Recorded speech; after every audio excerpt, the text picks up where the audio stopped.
Time now for Eye on Africa. Coming up, a high-profile resignation ahead of the DRC's long-awaited election. The Archbishop of Kinshasa, a vocal critic of the Kabila government, steps down. Sentenced to death for treason and now set free. 2 men close to South Sudan's rebel leader are released in the latest twist in the country's fraught peace process. Madagascar gears up to go to the polls with the incumbent tipped for victory. We take a look at the problem of corruption in one of the world's poorest nations. We start in Egypt, where the local affiliate of the so-called Islamic State group has claimed responsibility for another deadly attack on Coptic Christians. 7 people were killed and 19 injured when 3 buses carrying pilgrims were ambushed by gunmen. And this in Minya province, about 200 kilometres south of Cairo. Copts, who make up about 10% of the country's population, have been targeted in a series of deadly attacks in recent years. The jihadists blaming them for supporting President Abdel Fattah al-Sisi, who led the ouster of Islamist Mohamed Morsi back in 2013. Now, high-profile resignation ahead of the Democratic Republic of Congo's long-delayed election. Laurent Monsengo, Archbishop of the capital, Kinshasa, and a vocal critic of President Joseph Kabila, has stepped down. This after a series of incidents which put the country's powerful Catholic Church on a collision course with the government. France 24's Laurent Berstaker has more. A man of God and a vocal government critic.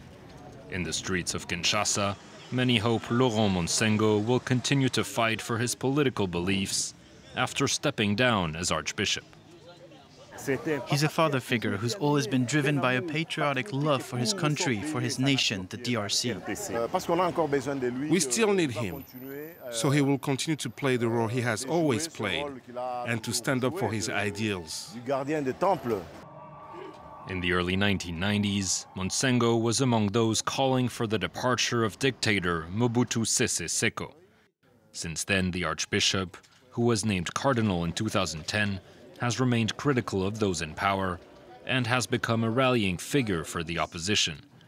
He was an outspoken critic of President Laurent Kabila and then of his son and successor, Joseph Kabila. In 2011, he contested the presidential election's outcome, which he said complied with neither truth nor justice. And in 2017, he denounced the use of violence by security forces after a crackdown on an opposition rally left several people dead. Despite Joseph Kabila's repeated warnings, Congolese Catholics led by Monsengo have since organized several protests, and they could continue to do so after the cardinal steps down. The man named to replace him, Fridolin Ambongo, is also a known critic of the Kabila government. Meanwhile, the Red Cross has sounded the alarm bell over the plight of over 300,000 Congolese citizens expelled from Angola. It says tens of thousands of people are stuck at the Kimako border crossing, many of them carrying only the most basic possessions. The migrants, many of them children, have for the most part been working in illegal mining in Angola. Rights groups complain of violations by authorities from both countries. I left Angola with my 3 children, bringing just my clothes, nothing else. We're really suffering here in Kimako. People are sleeping outside. Children are out in the rain. When I arrived at the border, I didn't have any money, so I had to sell my sleeping mat for 10,000 francs. Elsewhere, an apparent gesture of goodwill from the authorities in South Sudan, that with the release of James Gatdet, a former spokesman for rebel leader Riek Machar. Gatdet and South African advisor William John Endley, who's also been set free, originally been sentenced to death earlier this year for treason and conspiracy. South Sudan's civil war broke out in 2013, and President Salva Kiir accused Machar, his former deputy, of plotting a coup. Nearly 400,000 people have been killed since.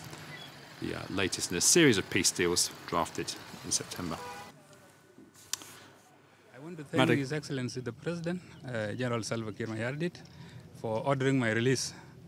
I'm very happy that this will enable me to reunite with my family members and my friends after a long period of time. The country needs to move forward. As I said, the way the President spoke the other day, with the support of Dr. Riek and the other parties, and the support of everybody around here today, that is the future, not for us, but for the next generation. Elsewhere in Madagascar, voting in presidential elections on the 7th of November with the incumbent a front-runner for re-election. Poll once again throws the spotlight onto corruption, which affects every level of society in one of the world's poorest nations. Look carefully enough in Antananarivo town centre, and you'll find corruption on every corner. It's a part of everyday life here, as this taxi driver Jimmy is well aware, having just dodged a fine. I slipped a 2,000 Ariary note in the officer's pocket, or 50 euro cents. He said, "Who do you take me for?" I was in a hurry, so I added another 5,000 Ariary, or €1.25. He didn't give me a ticket, and I was able to get away. From speeding up an administrative process to passing an exam, corruption is rife. Even the justice system is affected. Jacqueline's son was recently arrested for drug use, but a court employee offered to cut her a deal. He took us to see the judge. Once we were in his office, we talked for a very long time. In the end, we came to an arrangement. This judge is the one who's going to handle my son's case.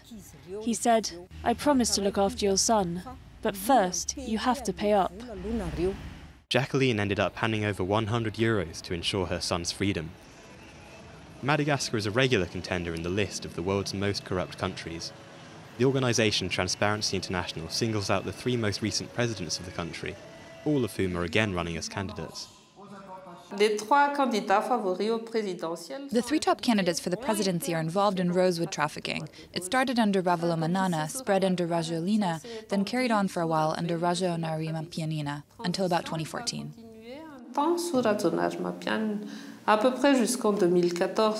Transparency International is not ruling out the possibility that the 3 favourites are financing their campaigns with the trafficking of rosewood, an endangered variety of wood highly coveted in China.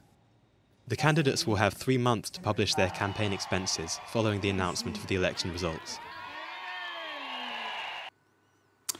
Finally, today marks the UN's International Day to End Impunity for Crimes Against Journalists. A chance to remember more than 1,000 journalists have been killed doing their jobs over the past 12 years alone.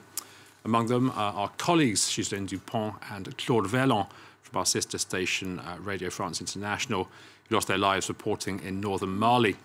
In their memory, RFI set up a scholarship fund to help with access to the profession. As part of its 5th edition, 2 young Ivorian journalists this year given the opportunity to come and hone their skills here in the French capital. Thanks to this scholarship, I'll have the chance to study at a famous school in Paris. I'll also do an internship at Radio France International. It's really good for my career prospects. I dream of working at international news networks. D'une belle carrière, puisque je rêvais déjà de travailler sur des chaînes internationales. Oui, en Côte d'Ivoire, on n'a pas la spécialité. In Ivory Coast, there is no special training for people who want to become journalistic technicians. It's with the passion for this job that we're able to find work in radio stations and the like. So I dedicate this award to all the young people trying to find out more about this profession. Davantage à mieux connaître, à apprendre le travail. That's it for this edition of Eye on Africa. Do stay with us here on France 24. The headlines are coming up soon.